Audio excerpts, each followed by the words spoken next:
So hello and welcome दोस्तों। मैं सचिन सिंह। आज से हम लोग अपनी 12th क्लास की पढ़ाई स्टार्ट करेंगे। Due to this lockdown many students called me and said sir हम क्या करें, अब हम इंस्टीट्यूट्स नहीं खोल सकते हैं। तो बच्चों आपके लिए एक ही मैसेज है, स्टे सेफ, घर पे रहो, आपको कहीं जाने की ज़रूरत नहीं है। आपको सारी की सारी वीडियोज़ के थ्रू लेक्चर्स आपको हम प्रोवाइड कराएंगे और ये सारे के सारे लेक्चर्स फ्री ऑफ कॉस्ट हमारे यूट्यूब चैनल पर अवेलेबल रहेंगे। अब एक डाउट आएगा आपके माइंड में कि सर हमारी क्वेरीज़ कैसे रिजॉल्व होंगी। बट आपकी क्वेरीज़ के लिए हमारा नंबर आपको दे दिया जाएगा, आप उसके थ्रू क्वेरीज़ पूछ सकते हैं। और इस वीडियोस को ज़्यादा से ज़्यादा शेयर करें, अपने सारे दोस्तों को बताएं, सारे दोस्तों के साथ शेयर करें कि भाई पढ़ाई स्टार्ट हो गई है, अब ज़्यादा मस्ती ना करें। ये एक हार्ड सिचुएशन है हम लोगों के लिए, पूरी कंट्री के लिए हार्ड सिचुएशन है, तो इसमें सबको एक साथ मिलकर काम करना है। तो आपके लिए पूरा 12th का सिलेबस आज स्टार्ट कर रहे हैं हम लोग अकाउंटिंग से। तो सबसे पहले एक ब्रीफ इंट्रोडक्शन दूंगा मैं आपको। सबसे पहले देखते हैं कि हमारे सिलेबस में क्या क्या है। आपके सिलेबस के अंदर बेटा जो आपकी अकाउंटिंग होगी, इसको हमने 4 पार्ट्स के अंदर ब्रेक किया है। पहला पार्ट होगा आपका पार्टनरशिप, दूसरा पार्ट होगा आपका एनपीओ, तीसरा होगा कंपनी, लास्ट होगा आपका फाइनेंशियल एनालिसिस।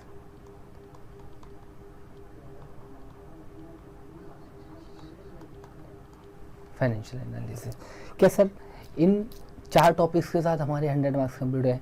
नहीं बेटा, ये 4 टॉपिक्स आपके होंगे सिर्फ और सिर्फ 80 मार्क्स के लिए। ये 4 टॉपिक आपके 80 मार्क्स के लिए होंगे और एक अलग से होगा आपका प्रैक्टिकल। प्रैक्टिकल आपका 20 मार्क्स के लिए होगा।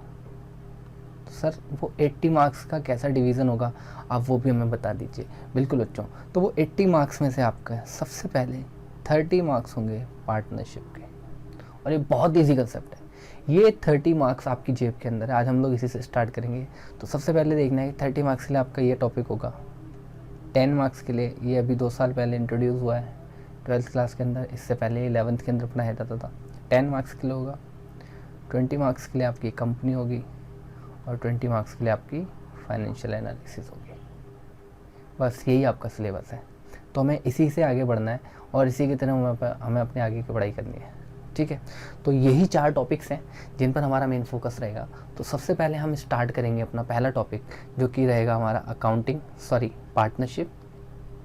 तो हम लोग पार्टनरशिप से स्टार्ट करेंगे कि क्या होती है पार्टनरशिप, कैसे होती है पार्टनरशिप। जो नोट्स में इसमें यूज़ करने वाला हूँ वो मेरी खुद की बुक है, वो उसका PDF फॉर्म आपको आप मुझे मेल्स के थ्रू आप मेरे से ले सकते हैं। तो सबसे पहले स्टार्ट करते हैं हम लोग आगे का। पार्टनरशिप क्या होती है? पार्टनरशिप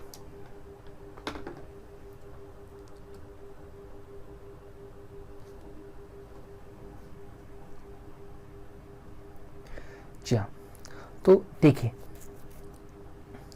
पार्टनरशिप का मतलब क्या होता है।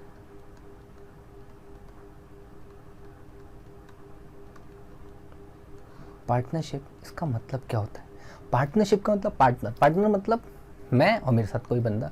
यानी कि एक चीज़ तो क्लियर है पार्टनरशिप के नाम से कि यहाँ पर अगर एक बंदा, मैं आपको एक कहानी सुनाता हूँ। मेरे दो दोस्त हैं, वो उनकी एक कहानी सुनाता हूँ मैं आपको। मेरे एक दोस्त का नाम था ढोलू और दूसरे दोस्त का नाम था ढल्लन। सो ढोलू और ढल्लन 2 दोस्त थे मेरे। उन्होंने क्या सोचा, ढोलू था अमीर आदमी और इसके पास पड़े थे 1 लाख रुपए। ढोलू था अमीर आदमी और इसके पास पड़े थे 1 लाख रुपए, और ढल्लन के पास पड़े थे 50,000 रुपये। वो ढोलू जितना अमीर नहीं था, लेकिन ढल्लन का जो माइंड था, माइंड बहुत शार्प था। इसका एकदम बिजनेसमैन वाला माइंड था ढल्लन का। तो ढोलू ढल्लन के पास आया कि यार मेरे पास जो है ये 1 लाख रुपए पड़े हुए हैं और मैं इससे कोई बिज़नेस स्टार्ट करना चाहता हूँ। ढल्लन ने कहा यार मेरे पास भी 50,000 रुपये हैं और मेरे पास एक बिज़नेस आइडिया भी है, मैं भी बिज़नेस स्टार्ट करना चाहता हूँ। ढोलू ने कहा यार अगर मैं 1 लाख रुपये लगा के बिज़नेस करूँगा तो मेरी कैपिटल सिर्फ 1 लाख रुपये होगी। तो ढल्लन ने कहा मैं 50,000 दे देता हूँ। तो दोनों ने मिला के इनकी कैपिटल कितनी होगी? इनकी कैपिटल होगी 1.5 लाख, यानी कि 1,50,000 50,000 रुपये इनकी कैपिटल हो गई। तो इन्होंने मिलके अपना बिजनेस स्टार्ट करा। तो जब 2 बंदे आए बिजनेस खोलने के लिए, ये बिजनेस स्टार्ट करा इन लोगों ने अपना, ये फैक्ट्री डाल दी इन्होंने, इनकी एक बहुत बड़ी कंपनी खुल गई 1.5 लाख रुपए के अंदर, ठीक है। और इसका नाम लिख दिया इन्होंने Dholu Dhallan and company, Dholu Dhallan and company, DDC। तो इन्होंने जो कंपनी स्टार्ट करी, उस कंपनी को क्या कहेंगे हम, इसको हम पार्टनरशिप फर्म कहेंगे। तो हमको सारी की सारी अकाउंटिंग किसकी करनी है, हमको इस बिज़नेस की अकाउंटिंग करनी है। यानी एक चीज़ तो क्लियर रहेगी कि यहाँ पर ढल्लन अलग है, ढोलू अलग है, लेकिन इन दोनों की जो पार्टनरशिप है वो एक साथ है। यानी जो इनका बिजनेस है वो एक साथ है, वैसे ही दोनों अलग अलग है। यानी कि 2 एंटिटीज़ ने मिलकर बिजनेस स्टार्ट करा है, उसको हम पार्टनरशिप कहते हैं, जहाँ पर एक से ज़्यादा बंदों ने स्टार्ट करा। सर कहीं हमें समझ नहीं आ रहा, हमें लिखा हुआ दिखाइए। चलिए लिखित में देख लेते हैं इस चीज़ को हम लोग, समझिए कि क्या होता है पार्टनरशिप के अंदर। ये दोस्तों मेरी बुक है, आप इसको देख सकते हो। चलिए, तो सबसे पहले हमें क्या समझना है, सबसे पहले हमें समझना है मीनिंग कि मतलब क्या होता है पार्टनरशिप का। तो इसके अंदर मैंने आपको 2 डेफिनेशन दी हैं। पहली डेफिनेशन ये है और दूसरी डेफिनेशन आपके बुक के सेक्शन 4 के अंदर लिखा हुआ है। ये किसके तो उस पार्टनरशिप एक्ट के प्रोविजंस के थ्रू ये रेगुलेट होता है। चलिए, तो क्या कहती है डेफिनेशन, डेफिनेशन कहते हैं कि पार्टनरशिप जो है वो क्या है, वो एसोसिएशन है। एसोसिएशन है किसके बीच, 2 या 2 से ज़्यादा लोगों के बीच, जो एग्री होते हैं बिजनेस करने के लिए और शेयर करते हैं अपना प्रॉफिट और लॉसेस। क्लियर है। यानी पार्टनरशिप उस एसोसिएशन को कहते हैं जहाँ पर 2 या 2 से ज़्यादा लोग मिलकर बिजनेस करते हैं और उस बिजनेस में अपने प्रॉफिट एंड लॉसेस को डिवाइड कर लेते हैं। दूसरी डेफिनेशन ने दी है कि पार्टनरशिप क्या है, एक बिजनेस रिलेशनशिप है। ये कोई ये तो है नहीं तू मेरा भाई मैं तेरा भाई, ऐसा तो कुछ है नहीं, ये एक बिजनेस रिलेशनशिप है। तो पार्टनरशिप क्या है, partnership is a business relationship among 2 और मोर पर्सन। यानी कि 2 या 2 से ज़्यादा लोगों के बीच एक बिजनेस रिलेशन है जो कि प्रॉफिट शेयर करते हैं और लॉसेस शेयर करते हैं। जबकि हमारी बुक के अंदर क्या डेफिनेशन है, पार्टनरशिप एक्ट है, हमें कौन सी फॉलो करनी है सर, बेटा आपको यही फॉलो करनी है, ये हमारे लिए ग्रंथ है। पार्टनरशिप एक्ट हमारा एक्ट है, हमारे एक्ट में जो लिखा है वही फॉलो करेंगे। ये सिर्फ आपको समझाने के लिए थी, आपको ये फॉलो करनी है। ये क्या कहता है, ये कहता है कि पार्टनरशिप क्या है, पार्टनरशिप एक रिलेशन है। पार्टनरशिप क्या है, एक रिलेशन है, यहाँ पर ये मिस हो गया है, बिटवीन 2 और मोर। पार्टनरशिप क्या है, एक रिलेशन है बिटवीन 2 और मोर पर्सन्स के बीच। यानी कि 2 या 2 से ज़्यादा लोग मिलकर एक बिजनेस स्टार्ट करते हैं, ये उसी रिलेशन को नाम दिया, जो कि एग्री होते हैं, क्या करने के लिए, अपना प्रॉफिट शेयर करने के लिए। सर यहाँ पर लॉस नहीं लिखा है, क्या लॉस शेयर नहीं करेंगे, जी बिल्कुल करेंगे। हमारे एक्ट के अकॉर्डिंग कोई भी बिजनेस अगर स्टार्ट करता है तो वो प्रॉफिट कमाने के लिए करता है, बट अनफॉर्चुनेटली उसको अगर लॉस हो जाता है तो उसको हम क्या बोलेंगे, वो नेगेटिव प्रॉफिट है। तो लॉस को भी हम लोग प्रॉफिट ही बोलेंगे, बट वो नेगेटिव प्रॉफिट होगा, तो नेगेटिव प्रॉफिट भी बटेगा। चलिए, जो बिजनेस है वो या तो सारे के सारे चला सकते हैं या फिर कोई एक, any one of them act for all. यानी कि कोई एक बंदा सबकी जगह पर अकेला एक्ट कर सकता है। आगे देखते हैं essential features of partnership. Partnership के फीचर्स क्या हैं, कौन कौन सी चीज़ें होती है जिससे हम पहचान सकते हैं कि एक पार्टनरशिप है। देखिए, सबसे पहला फीचर है कि यहाँ पर 2 या 2 से ज़्यादा लोग होते हैं। कितने लोग होते हैं, 2 या 2 से ज़्यादा लोग होते हैं। एटलीस्ट एक पार्टनरशिप को स्टार्ट करने के लिए 2 लोग चाहिए होते हैं। तो यहाँ पर हमें एक चीज़ नोट करते हैं कि लिमिट ऑफ मेंबर्स, नोट करेंगे आप लोग मेरे साथ। लिमिट ऑफ मेंबर आपकी 2 तरीके की हो सकती है, एक मिनिमम और एक मैक्सिमम। बिजनेस आपके 2 टाइप के हो सकते हैं, एक हो सकता है बैंकिंग और एक हो सकता है नॉन बैंकिंग। बैंकिंग बिजनेस के अंदर मिनिमम 2 बंदे और नॉन बैंकिंग के अंदर भी मिनिमम 2। वहीं बैंकिंग के अंदर जो मैक्सिमम है वो 20 की लिमिट है और नॉन बैंकिंग के अंदर मैक्सिमम की लिमिट है 50 मेंबर्स की। तो हमारी पार्टनरशिप के अंदर मिनिमम कितने लोग हो सकते हैं, मिनिमम 2 लोग हो सकते हैं। मैक्सिमम कितने लोग हो सकते हैं सर, मैक्सिमम के अंदर हमारी 2 कैटेगरीज हैं, एक है बैंकिंग बिजनेस और एक है नॉन बैंकिंग बिजनेस। तो सर नॉन बैंकिंग बिजनेस के अंदर कितने होंगे, नॉन बैंकिंग बिजनेस के अंदर 50। बैंकिंग बिजनेस के अंदर कितने होंगे, बैंकिंग बिजनेस के अंदर 20 बंदे होंगे सिर्फ और सिर्फ हमारे। चलिए आगे देखते हैं। आगे क्या कहता है वो कि इसके अंदर ये क्या होता है, ये एक एग्रीमेंट होता है।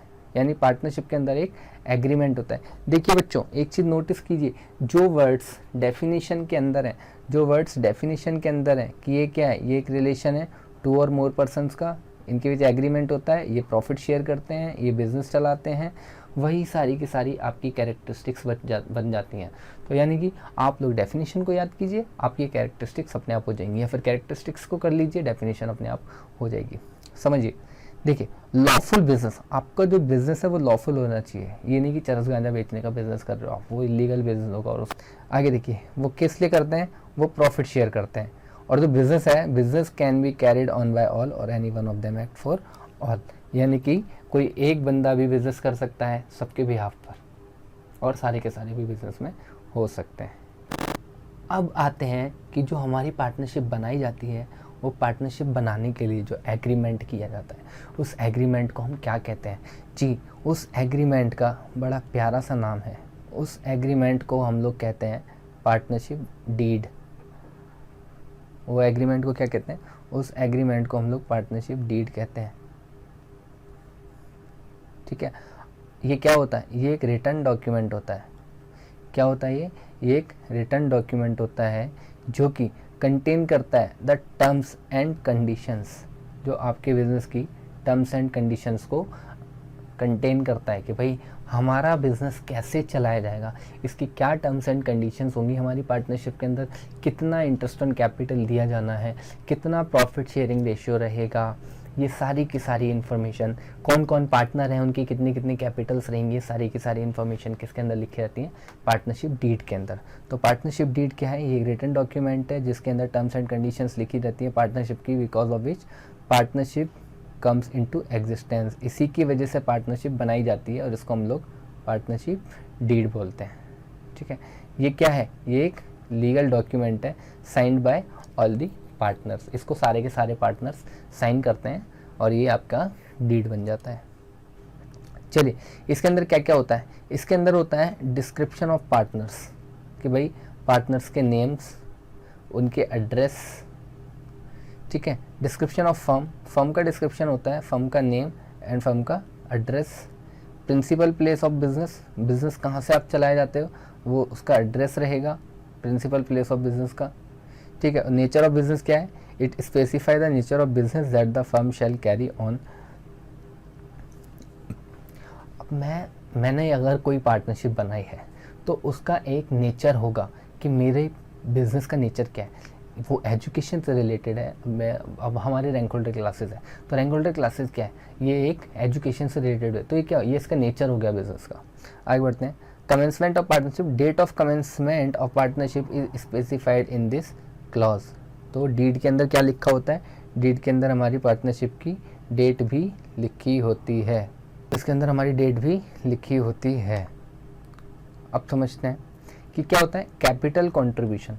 किस पार्टनर ने बिजनेस के अंदर कितनी कैपिटल लगाई है, कितना अमाउंट लेकर आया था वो बिजनेस स्टार्ट करने के लिए, तो वो भी पार्टनरशिप डीड के अंदर लिखा रहता है। कितना इंटरेस्ट ऑन कैपिटल देंगे, इंटरेस्ट ऑन ड्राइंग कितना देंगे। बेटा इंटरेस्ट ऑन कैपिटल एक नया वर्ड है आप लोगों के लिए। इंटरेस्ट ऑन कैपिटल का मतलब क्या होता है? कैसे निकालते हैं हम लोग इंटरेस्ट ऑन कैपिटल? बेटा इंटरेस्ट ऑन कैपिटल का मतलब होता है कि आपने बिजनेस में जो पैसा लगाया, अगर वो पैसा बिजनेस में ना लगा के आपने कहीं और लगाया होता तो ऑब्वियसली आपको उसके ऊपर इंटरेस्ट मिलता।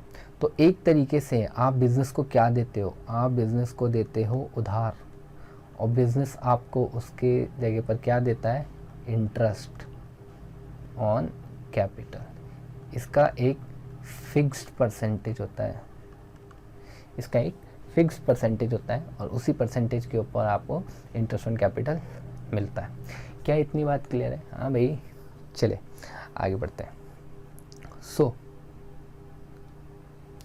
प्रॉफिट शेयरिंग रेशियो, किस रेशियो के अंदर आप अपना प्रॉफिट बांटेंगे वो भी यहीं पर लिखा होता है। इंटरेस्ट ऑन लोन, कभी कभी क्या होता है, लेट सपोज मैंने एक पार्टनरशिप के अंदर अपना बिजनेस स्टार्ट किया हुआ है और उस पार्टनरशिप बिजनेस में पैसे की ज़रूरत पड़ गई, बट मैं पार्टनरशिप के अंदर अब और कैपिटल इंट्रोड्यूस नहीं करना चाहता, बट मेरे पास कैश पड़ा हुआ है। तो मैंने क्या कहा? मैंने कहा कि मैं आपको लोन दे देता हूँ, मैं पार्टनरशिप फर्म को लोन दे देता हूँ। अब आप लोगों को मैंने एक बात बताई थी कि बिज़नेस अलग है और पार्टनरशिप फर्म अलग है। अब अगर पार्टनर्स अलग हैं और पार्टनरशिप फर्म अलग है। अब अगर मैं पार्टनरशिप फर्म को लोन देता हूँ तो वो मेरे से सेपरेट रहेगा, वो मुझसे सेपरेट रहेगा। तो मैं क्या करूँगा, मैंने लेट सपोज लोन दे दिया 1,00,000 रुपये, मैंने 1,00,000 रुपये लोन दे दिया, ये मेरी कैपिटल के अंदर ऐड नहीं होगा, इसके ऊपर मुझे इंटरेस्ट ऑन कैपिटल नहीं मिलेगा, इसके ऊपर मुझे क्या मिलेगा, इसके ऊपर मिलेगा मुझे इंटरेस्ट ऑन लोन मिलेगा। इसके ऊपर कितना, जितना भी हमारे पार्टनरशिप डीड के अंदर लिखा होगा उतना। इन केस ये एक स्पेशल प्रोविज़न है, इंटरेस्ट ऑन लोन एक स्पेशल प्रोविज़न है इंटरेस्ट ऑन पार्टनर्स लोन, कि अगर आपने पार्टनरशिप डीड के अंदर इंटरेस्ट ऑन लोन का कोई क्लॉज नहीं लिखा है तो भी आपको इंटरेस्ट ऑन लोन मिलेगा एट द रेट ऑफ 6% पर एनम। जी हाँ, क्या ये ज़रूरी? हाँ जी। अगर आपने पार्टनरशिप डीड के अंदर कुछ भी नहीं लिखा है, अगर आपने पार्टनरशिप डीड के अंदर कुछ भी नहीं लिखा है related to interest on loan, interest on partners loan, then आपको 6% पर एनम के रेट से इंटरेस्ट ऑन लोन मिलेगा। बट अगर आपने 5% लिख दिया तो क्या 5% मिलेगा या 6%? सर अगर आपने डीड के अंदर कुछ भी लिख दिया तो फिर आप वही मानेंगे। अगर कुछ भी नहीं लिखा है देन आपको 6% से आपको इंटरेस्ट मिलेगा। रेम्युनरेशन टू पार्टनर्स को रेम्युनरेशन भी मिलती है बिजनेस के अंदर। जी हाँ, कुछ वर्किंग पार्टनर्स होते हैं, उनको उनकी सैलरी भी देता है बिजनेस। वैल्यूएशन ऑफ गुडविल, आपकी गुडविल कितनी है, वैल्यूएशन ऑफ एसेट, आपकी एसेट की value, settlement of accounts, accounting period, कब से कब तक का आप अकाउंटिंग पीरियड फॉलो करोगे, rights and duties of partners, duration of partnership firm, अगर कोई स्पेसिफाइड टाइम ड्यूरेशन के लिए आपने पार्टनरशिप बनाई है तो वो भी पार्टनरशिप फर्म के अंदर लिखा होता है। जो भी आपके बैंक अकाउंट होंगे उस पार्टनरशिप के, वो भी उसके अंदर लिखे होंगे।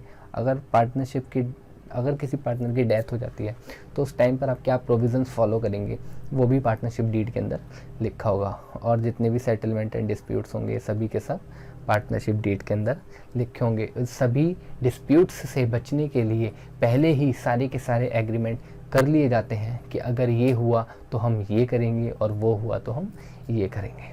आगे बढ़ते हैं। इम्पोर्टेंस ऑफ पार्टनरशिप डीड, इसकी क्या क्या इम्पोर्टेंस होती है, पार्टनरशिप डीड क्यों बनाई जाती है?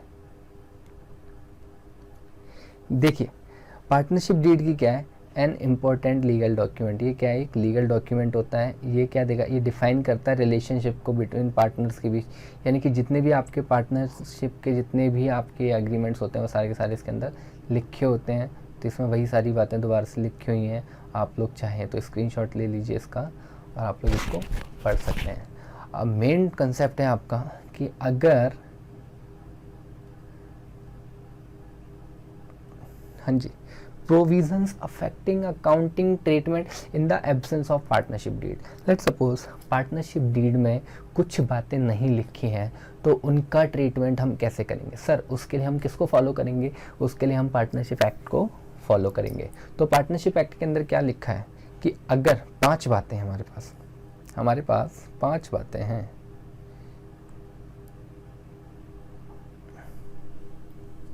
चलिए, तो पहली बात कि अगर वो प्रॉफिट शेयरिंग रेशियो के बारे में ना बताए, अगर partnership deed profit sharing ratio के बारे में ना बताए तो आपको प्रॉफिट शेयरिंग रेशियो जो है वो देना है इक्वली।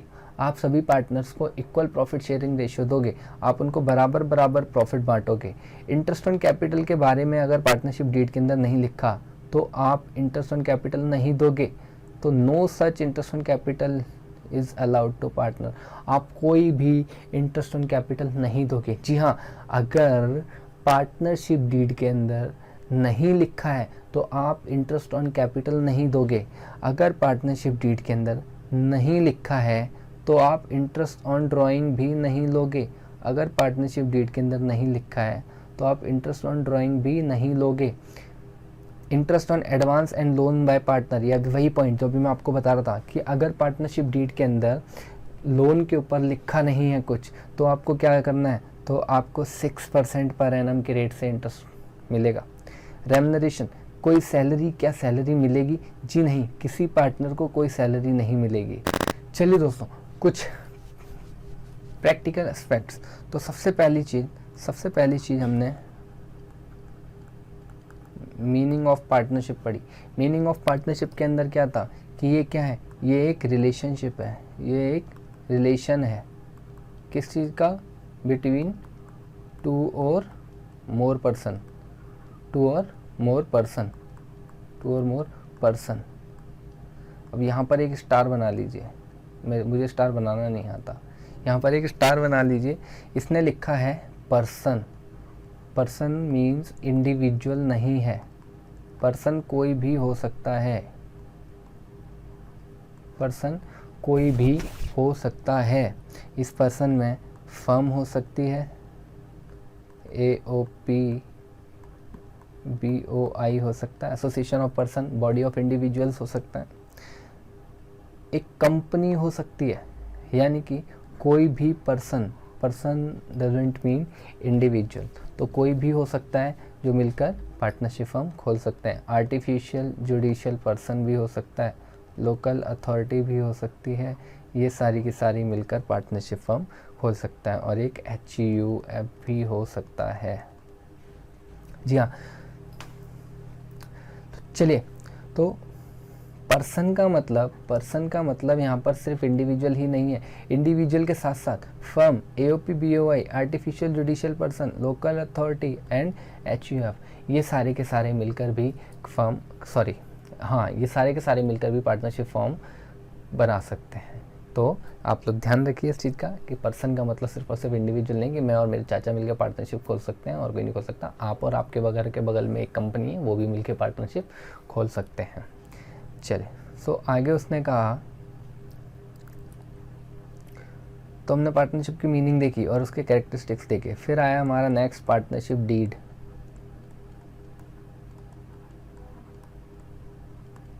पार्टनरशिप डीड क्या था, आपका एग्रीमेंट था जिसके अंदर आपकी सारी की सारी बातें लिखी हैं। और फिर आए थे इसके साइलेंट फीचर्स।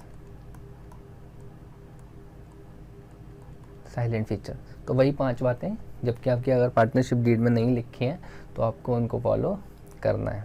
तो ये था आज का टॉपिक। नेक्स्ट क्लास हम फिर से मिलेंगे इससे आगे का, जिसके अंदर आपको प्रैक्टिकल एस्पेक्ट बताया जाएगा कि कैसे प्रैक्टिकली इन चीज़ों को सॉल्व करते हैं। सो तब तक के लिए चैनल को सब्सक्राइब कीजिए और जिन दोस्तों को नहीं पता है उन दोस्तों को भी जाके बताइए कि भाई पढ़ाई स्टार्ट हो गई है, अब घर पर ना बैठें। चलिए, गुड नाइट।